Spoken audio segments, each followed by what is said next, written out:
90% of the population do want to make some sort of change. But if no one ever asks me and no one ever offers me a bit of help, I might never make it. So it's about being aware that most people do want to do something, but they're not quite sure what. But it's the way this conversation is structured. It's very respectful. The first thing is asking permission to talk about it, and that's more than covered in the training. Welcome to another edition of the HSE Talking Health and Wellbeing podcast.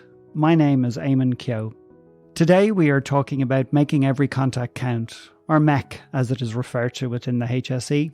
This is a programme where we're working to ensure that all healthcare professionals give their patients and service users health advice and healthy information as standard, encouraging them and advising them on ways they can improve their health. So we are literally trying to make every contact count. With all the engagement opportunities the HSE has with members of the public, we want to use that to support healthy behaviour change. Our guests today are going to talk to us about what MECC looks like on the ground. I'm delighted to be joined today by Mo Foley, a MECC Mobiliser based in HSE Mid-West Community Healthcare, covering Limerick, Clare and North Tipperary. Hi Mo. Hi Eamon. And Louise, Crowley, Physiotherapy Manager, Limerick Primary Care. You're both very welcome. Thanks, Eamon. Mo, I might come to you first. What did you think of my description of MECC? Did I describe it properly? I think that's a very fair description, Eamon. I suppose what I would say is that MECC and making every contact count is all about healthcare staff recognising their role and the opportunities they have day to day to raise the issue of health behaviour change, and very importantly in a supportive and empowering way. When I think about making every contact count and explaining it to people, there are four key aspects or four key messages. Yeah. Firstly, making every contact count is about prevention. Yeah. Secondly, it's about using existing interactions that are happening day to day and just adding value, getting the most out of them and making the work that HSE staff, healthcare professionals across the country are doing even better again. Thirdly, making every contact count is about brief conversations. It isn't a big, long intervention. It's not a big, long piece or time-consuming piece. It's those brief conversations, and so much change can happen in those. And it's then in those brief conversations, we want to make that big difference with all those brief bits because they all add up to become quite a large-scale intervention for chronic disease prevention. And fourthly, making every contact count is for everyone. It isn't just for nurses. It isn't just for GPs. It isn't just for physiotherapists. It's for all healthcare staff across Ireland and across the Midwest to help people make healthier choices by seeking support and taking action to improve their own lifestyle. Yeah, actually, that was one thing that struck me in looking at the MECC framework. And I think it goes back to 2016, where a figure of 30 million contacts a year across healthcare professionals. I know that included GPs as well, but I mean, that's a phenomenal amount, isn't it? It's a phenomenal number of day-to-day interventions the whole time across the whole health service. And making every contact count then is about, I'm going in there and I have a pain in my back or I have a pain in my stomach or a pain in my shoulder. But there might be the opportunity while I'm with the health professional to look at some aspect of my behaviour which will keep me better for longer and maybe prevent chronic disease or help me manage my chronic disease better. And I know later we'll talk about the different themes, but we're talking about smoking, healthy eating, physical activity, alcohol, drugs, mental health and well-being. Yeah. Louise, you're a physiotherapy manager in Limerick. When did you first hear about MECC? I took up post as Physiotherapy Manager in Limerick in April 2021, and as part of my preparation for taking on the role, I had read the National Service Plan, and as part of that it was evident that MECC was a key component of the Sláinte Care programme, and it was a key component in terms of a longer term vision for health promotion within Ireland. I had discussed this with a senior physiotherapist on the team, and she took this on board as an objective to look further into it. To be honest, I wasn't 100% au fait with the MECC background and training, etc. So this senior physiotherapist took it on board, and she planned an in-service with the staff outlining the key components of MECC. She completed the modules and she gave her reflections on her thoughts and how we could implement it as a team. And that really set the scene for us as a physio team in Limerick. Yeah. And I suppose just taking you back when you looked at the service plan and you read about MECC, what was your initial reaction? Coming from a background of being a physio and working clinically for years, From my experience, the health service works extremely hard, is a very dedicated service, but at times we can be very much firefighting and being very reactive. And I suppose I felt that this was a real vision on being proactive in our approach to health and really focusing on the longer term vision for health and wellbeing in Ireland. And I think it's more important now than ever due to the COVID pandemic. Yeah, absolutely. And Mo, just going to your role as a MECC Mobiliser, could you tell us briefly what that involves? I think most people ask that question because the Mobiliser, what on earth is that? Yeah. The idea of the MECC Mobiliser, the term was chosen nationally because they wanted somebody to be in the role that was active, engaged, making stuff happen. There's an energy around the term mobiliser movement. So that's the name, MECC Mobiliser. But other people would understand programme lead. So I'm the programme lead for Making Every Contact Count in the Mid-West. Yeah. So this is about taking a national HSE priority programme. Yeah. It was a grand idea nationally. It's to make it happen in the Mid-West, hence the name Mobilisers. We're moving, we're making MECC happen. So what does that mean? That means me engaging with senior managers to agree to releasing their staff to do the training, and then agreeing, Louise needed to agree to her staff being released to do training, and then Louise needed to agree to make MECC happen. When I say implement or make MECC happen, at a very frontline level, I'm talking about that staff complete the training, the e-learning and the face-to-face training, that staff then do regular brief interventions or these brief conversations that I mentioned earlier on a range of topics that are covered through the training. Yeah. Very importantly, staff then need to record the brief interventions in the patient notes, no more than they would record an intervention for any area of healthcare. So it's part of clinical practice and needs to be recorded. It is good practice to record. That's a bit of an ask because you have to look at your paperwork and have your documentations and your processes in place. But it's a very important aspect. A fourth part then of making MECC happen day to day is then what do you do with this information? So there has to be a way of gathering some of that information to inform the service, to improve the service. So there's learning, it'll keep improving, and then just to ensure that the quality of the interventions is good enough. That's what I mean. And my job then is to have managers agree to this big ask, because it is an ask, but it's a very valuable long-term evidence-informed ask that has the potential to greatly improve the health and well-being of the population of Ireland. Yeah. So how did you go about doing that? Well, first thing, we had to just figure it out, and there were a few mistakes, trials and errors to start with. But since then, the learning we got in the Mid-West, as well as learning around the country and learning with the likes of Louise, especially in the early days, is now captured in a national guidance document. So everything I'm speaking to can be found online in hse.ie in the National Implementation Guidance document. Yeah. But I needed to understand the services, find out where the managers were, how the system was. Then I contacted the managers. So I remember phoning up Louise. Louise now was an easy sell because they'd all the work done the year before. So it was great. Good. They were fully on board. But then it's to have senior managers think about this. My learning, though, has been that you're better off trying to get the managers towards the end of the year so that they're ready to commit it in the new year when they're work planning. Going to people in July was tricky. But going to people in September, October, November, then managers could look at putting this into their work plans for the following year. So after managers have agreed to their staff doing the training, to their staff doing brief interventions regularly, to recording them, and having a system, because that's quite an ask. I then would assign a health promotion and improvement officer who will work with the service to develop an action plan, an implementation plan to how they're going to make MECC happen in their service. There's an idea that the HSE is one big uniform body and everyone does things the same.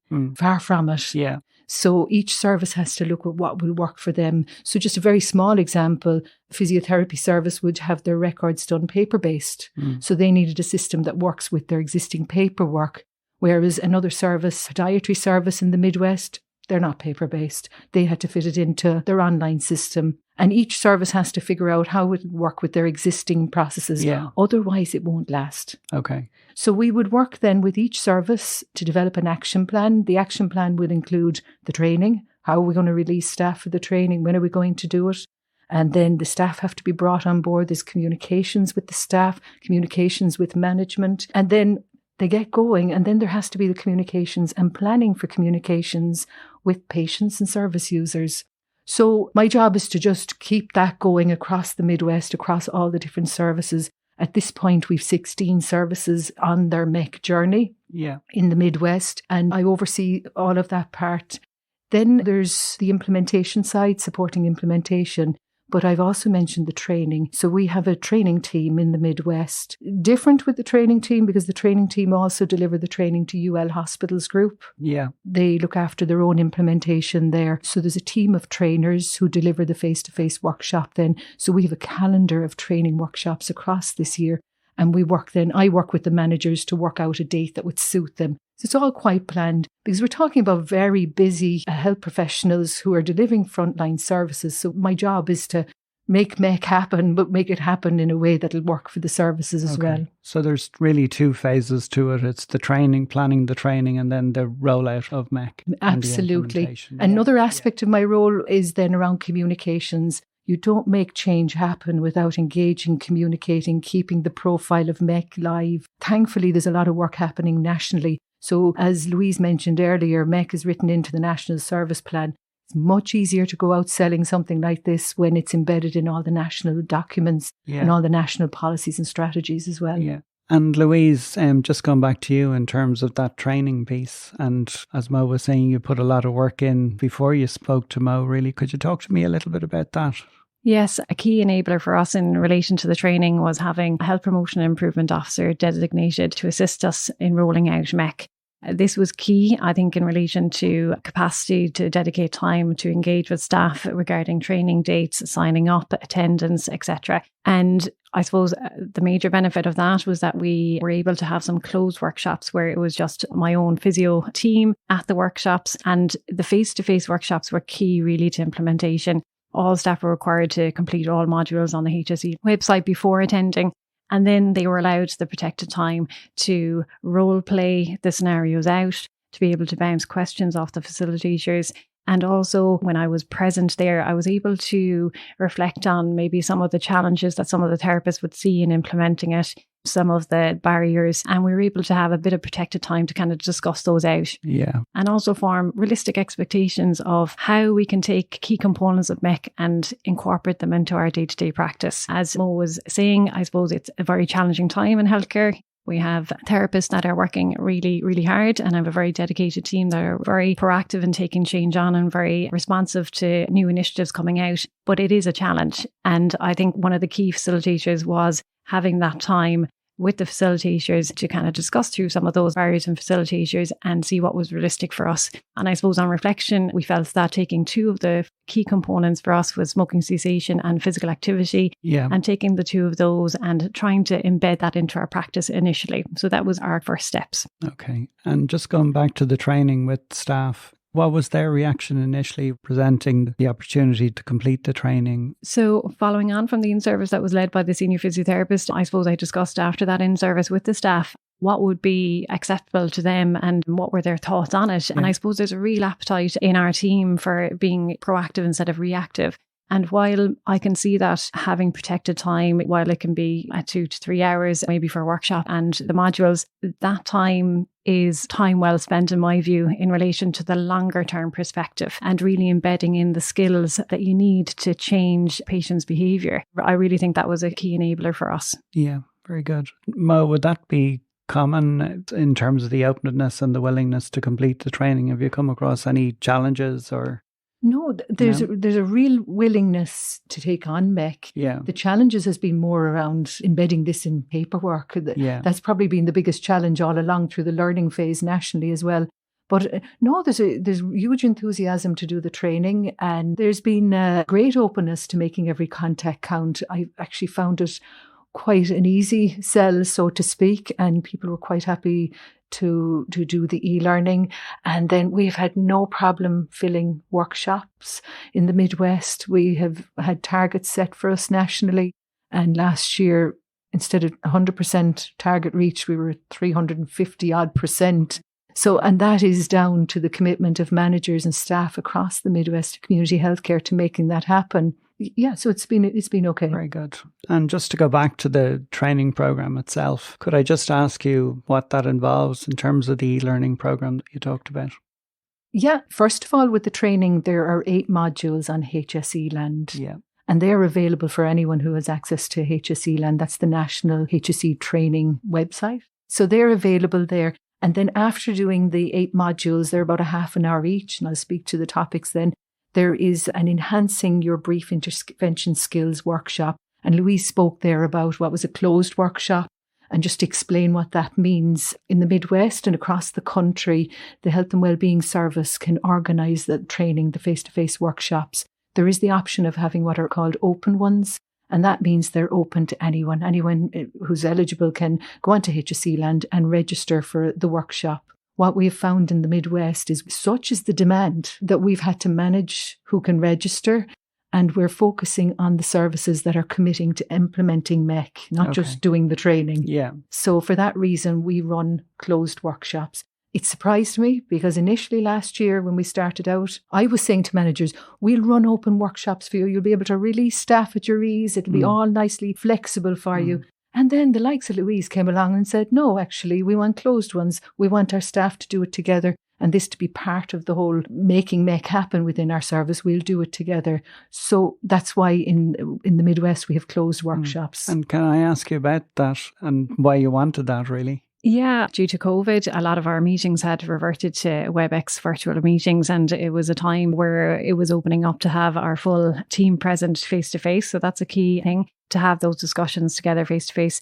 But one of the other key pieces there really were, I suppose, if you're trying to make change happen, you have to be open to listening to people's feedback and how they feel the implementation phase will go, and listening to them about, the challenges that they have in their current day-to-day practice in terms of documentation and time taken to open up conversations about different elements of their health and well-being and how that'll impact our current practice. So I think it's really important to have protected time to listen to that, and then also to analyse how we could come around those barriers or come over those barriers and really see what's realistic to kind of implement.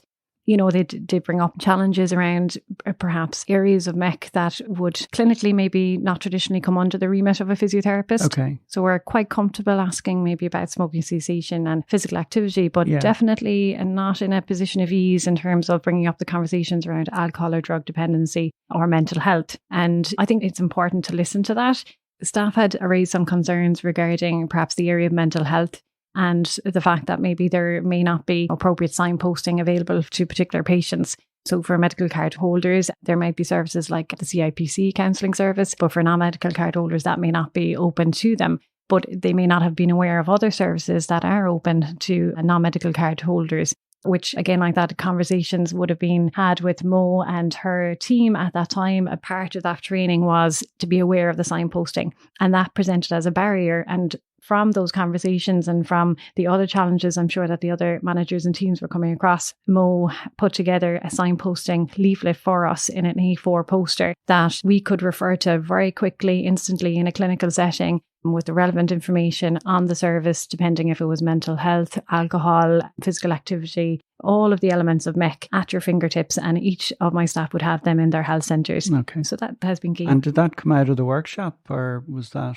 I should have mentioned maybe another aspect of the role is MECC Mobiliser, and it's written into the national guidance as well. Because part of making every contact count, as Louise said, is being aware of what's available to signpost patients to support them with the behaviour change that they may wish to make. So I would have worked with the team there to identify the key resources. And the feedback from the staff, from HSE staff, was they wanted one pager, one go-to document. Yeah. So we created one for North Tipperary, one for Limerick, and one for Clare. And not all paper-based. Yeah. It isn't just about giving somebody another leaflet. Of course. So we veered away from anything to do with leaflets and the written format, that very important, but to actual concrete opportunities. It could be a phone call, it could be a service in the community as near to where people live, services that we could trust, services that we knew would be good quality and were accessible to all. So they're all listed in this signposting document.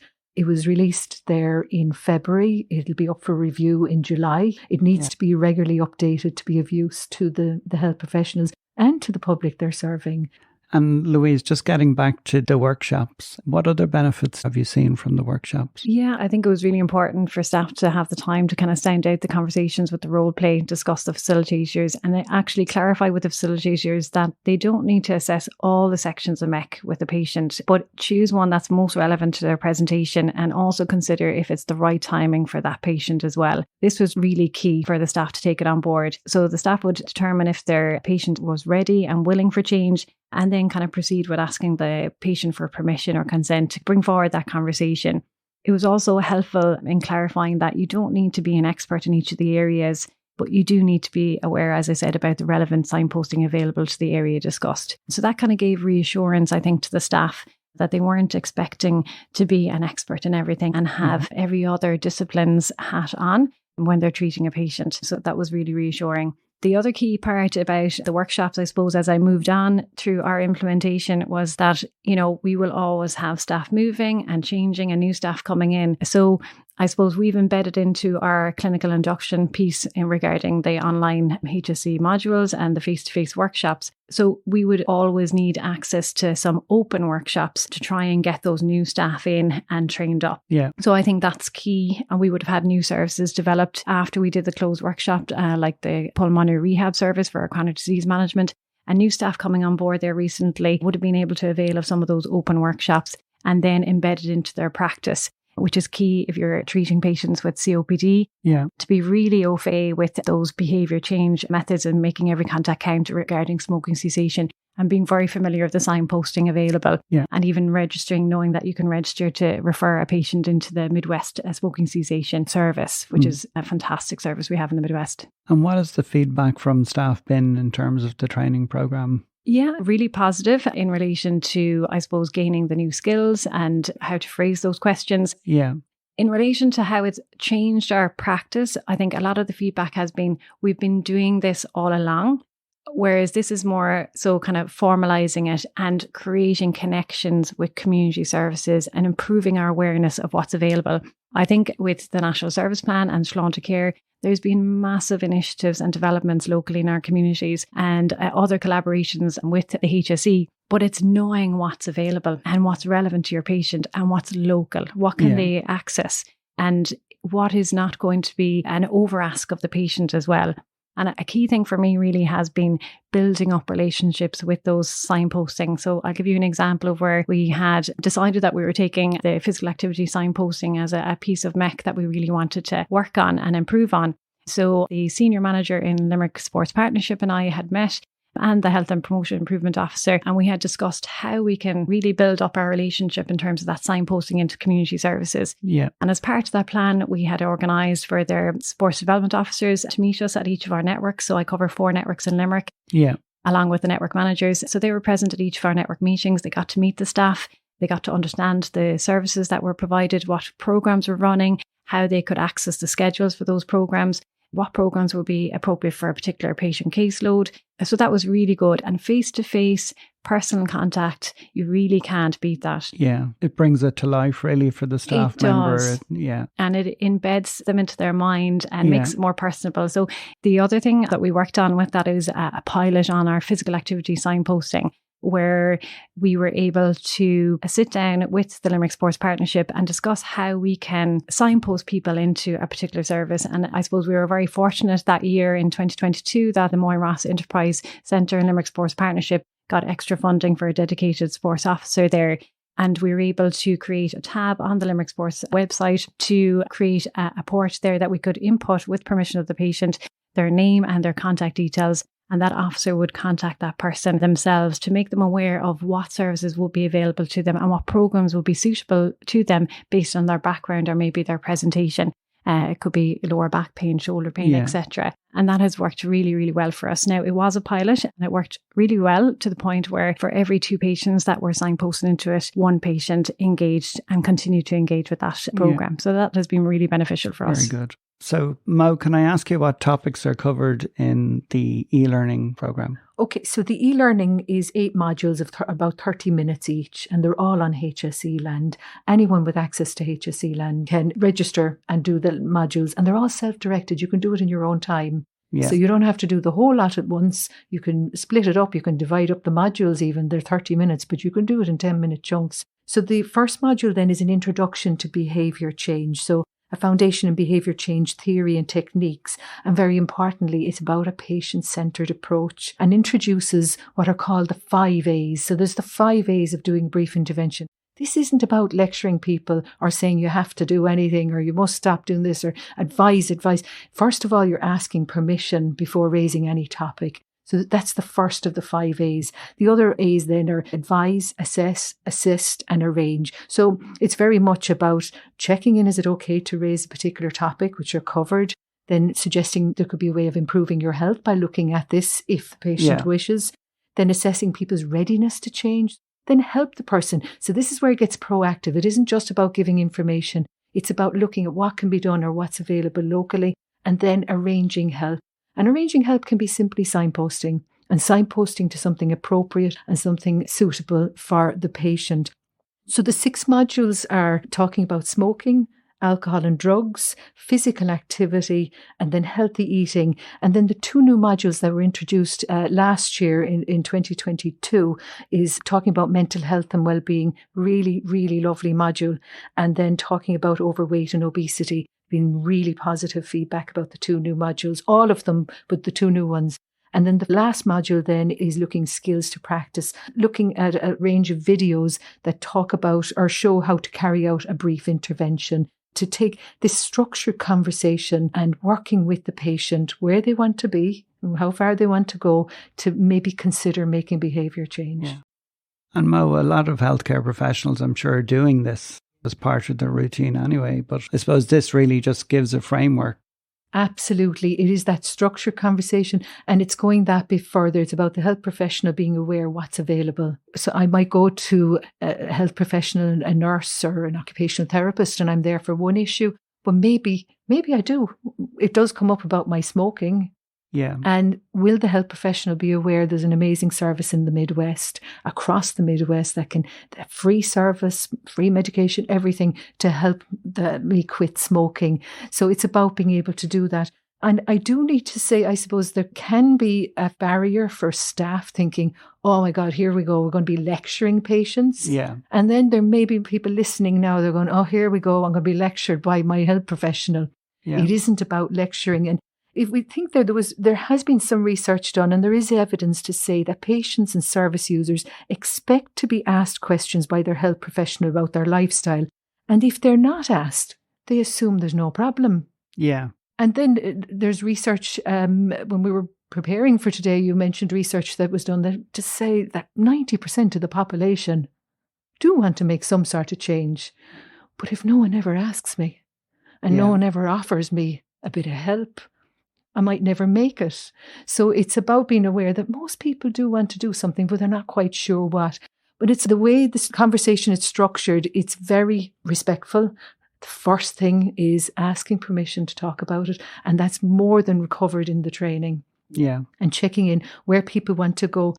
And it's another barrier that we would have identified around MECC is people don't change. None of us change behaviours. I haven't given up smoking or I haven't reduced my alcohol content or made my diet healthier overnight. There's a process that happens for any of us to make any change. So it's to respect that, and it mightn't happen immediately, but it might happen somewhere along the way. But the first thing any of us do when we make a change in our behaviour is we think about it. Yeah. And sorry, Louise, just coming to you on that point, we were talking before and you were saying it mightn't be the first time, it could be the second time that you have that conversation that you get through to a service user. Exactly. So again, feedback from the staff from implementing MECC would be that you really have to have some emotional intelligence in terms of the right timing with your patient. Yeah. So it may be that the first initial assessment might not be the most appropriate time. They could be recovering from quite a significant injury or a fracture, etc. But it may be as they're progressing through their rehabilitation that you feel that the person might be ready physically and mentally and, open and willingness to look at other aspects of their life and their lifestyle behaviours in relation to the longer term perspective. And that's key. And I suppose In terms of embedding it into our practice, we've looked at our documentation and we've updated our documentations recently to ensure that we're incorporating those two key aspects of MECC, so smoking cessation and physical activity signposting, into our initial assessment. But we've had good discussions about if it's not appropriate at that stage, that we would incorporate into our continuation sheets as we're going through our episodes of care, and that we would document at that point in time when it's most appropriate, clinically relevant, and the patient's in the right space to approach it. And again, we always ask permission to the patient when we bring up certain elements of MECC, and you're always looking for consent to kind of explore that avenue with them. I think that's really key. And would you have any examples of a positive MECC intervention from a staff member? Yeah, so I suppose the feedback from staff is that as part of MECC, they're bringing up the conversation and then they're signposting patients in a particular pathway. But we don't really see the true impact of that signposting, because a lot of the time our episode of care has ceased, I suppose, in a shorter interval. Say, for example, if someone was recovering from an acute episode of lower back pain, but it's actually on the receiving end of the signposting pathway that we see the feedback coming back. So that's been really evident in our pilot and our physical activity signposting. And it's really important to promote that MECC intervention with your staff, because they can hear the positivity coming back. They may not be able to see it because they're not treating the patient at that time, but to hear coming back is really, really good. And it helps definitely to sustain the change. Actually, it struck me in episode 5 of our podcast, the Living Well program. We spoke to Tommy, a participant of the program, who learned of it through an encounter he had with his physiotherapist. Actually, when I was recording that, I was thinking about making every contact count. Just shows the power of that interaction. Absolutely. And it is making every contact count. And we would send updates from the Living Well program to all the physio team on a regular basis. And particularly, I suppose, we would have our chronic disease management team, which really for them, it's key to be aware of the schedule of those programs for patients. It's an excellent service. And the feedback has been phenomenal. So it's great. Yeah. And Mo, we know from the 2021 Healthy Ireland survey that during the pandemic, most people drank more and smoked more, and it reported a worsening in mental health. But, I think this switched a lot of people onto the importance of their health and well-being and their openness to make change. Absolutely. Yes, it would seem that most people are willing to make a change, but not everyone knows how to. Yeah. It's like I was saying there earlier, change just doesn't happen. Successful behaviour change doesn't happen without a clear, thought out plan of action. And that can be helpful to do with somebody, and somebody you trust. Normally when you go to your health professional, there's a trusting relationship there. So it's a good person to work with. At the same time, we recognize the health professional is busy. So to have a way of doing that keeps it manageable, that keeps it time bound without having to take on other pieces. Louise referred earlier, oh my goodness, does this mean I have to be an expert in everything? Absolutely not. It's just being able to bring up the topic with permission of the patient and look at what options might be available as near as possible to where people are living. And I suppose that's really then what making every contact count is about. It's about patients expecting their healthcare professionals to ask them about their lifestyle behaviour in an appropriate, respectful way, of course. Yeah. And secondly, patients knowing that they'll get support from the healthcare professional about their lifestyle behaviour change. So it is that proactive piece. Yeah, very good. Louise, what advice would you give managers who are thinking about implementing MECC?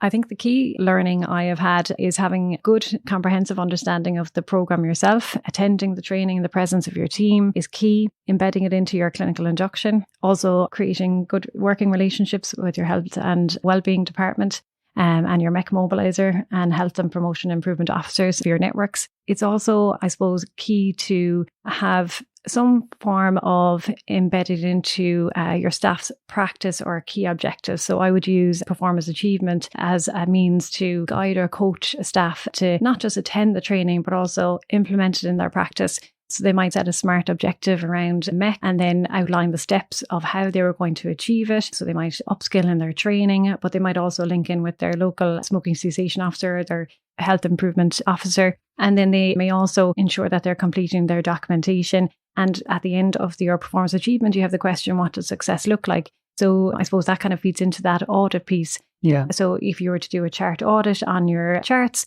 what percentage, to say, for example, if you pulled 10 charts, what percentage of your patients did you complete a MECC intervention with? So I would have built that into our performance achievement last year for some of our clinical objectives.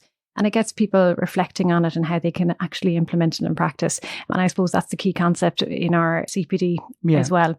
The other key things for me really is becoming aware as a manager of the signposting available and building up the relationships with all of the stakeholders involved.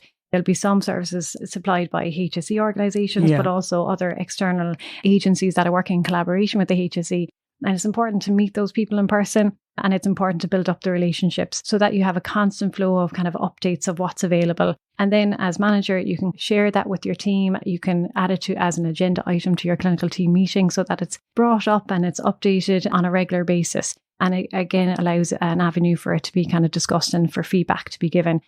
I suppose a key enabler for us in the physical activity space has been the physical activity for health officer post that has been recently funded and with the Limerick Sports Partnership. So that's a dedicated post that will link with the HSE in relation to how we can work collaboratively together on the physical activity signposting. So I see that as a key enabler as well in this whole process, just as a manager.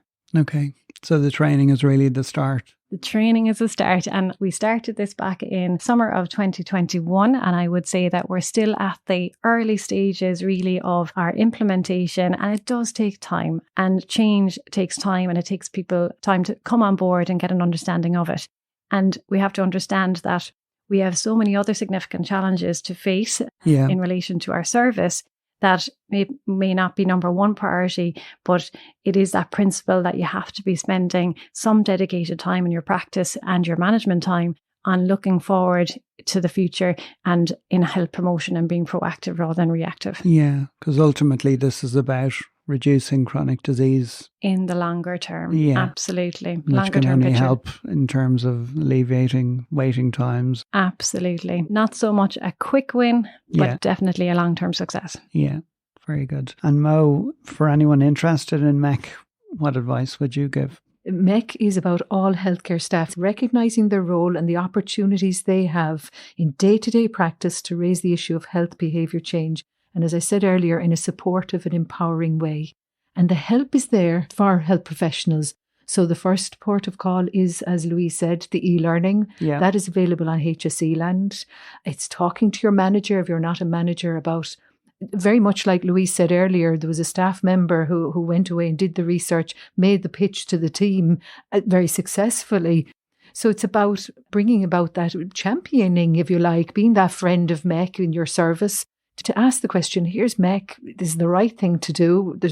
For chronic disease prevention, for managing chronic disease, we can't keep relying on the hospital as the answer. We need to look at other opportunities and other resources that are in the community and the resources people have themselves to prevent chronic disease. So it is about talking to your colleagues, it is about the e-learning and then looking at how to make MECC happen in your service. You can go onto the HSE website. There's a whole section there dedicated to making every contact count. There's all the resources for implementation, communications, the signposting documents that have been created around the country are all available there on the site. And of course, you can talk to your health and wellbeing staff in the health and wellbeing division.